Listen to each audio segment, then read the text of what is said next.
হযরতে মূসা আলাইহিস সালামকে বললেন যে আপনি আপনার মালিকের কাছে আমাদের জন্য বৃষ্টির প্রার্থনা করেন।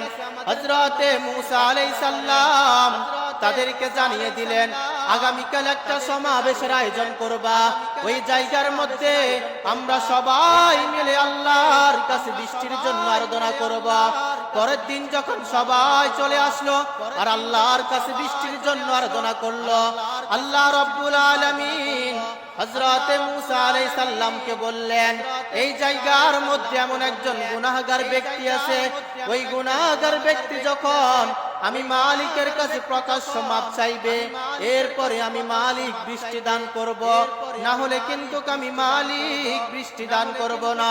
হযরতে মূসা আলাইহিস সালাম ঘোষণা করে দিলেন এই মাজলিসের মধ্যে এমন একজন গুনাহগার বান্দা আছে, যেই গুনাহগার বান্দা যদি মালিকের কাছে প্রকাশ্য যদি মাপ যদি না চায়, মালিক কিন্তু বৃষ্টি দিবে না।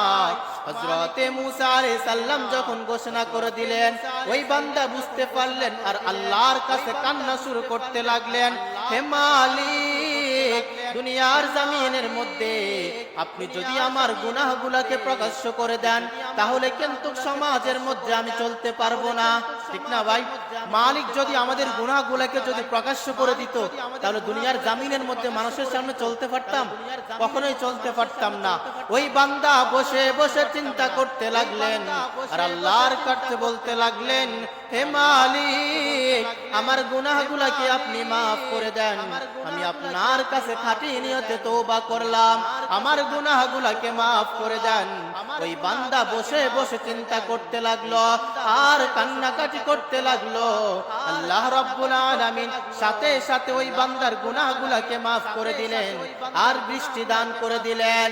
ঠিক তেমন ভাবে দুনিয়ার জমিনের মধ্যে কোন বান্দা যদি এই রকম ভাবে তওবা করতে পারে, ওই গভীর রাতে যদি আল্লাহকে যদি একবার আল্লাহ বলে ডাক দেওয়া যায়, আল্লাহ রাব্বুল আলামিন ওই বান্দার জিন্দেগীর সব গুনাহ কথাগুলা মাফ করে দিবে।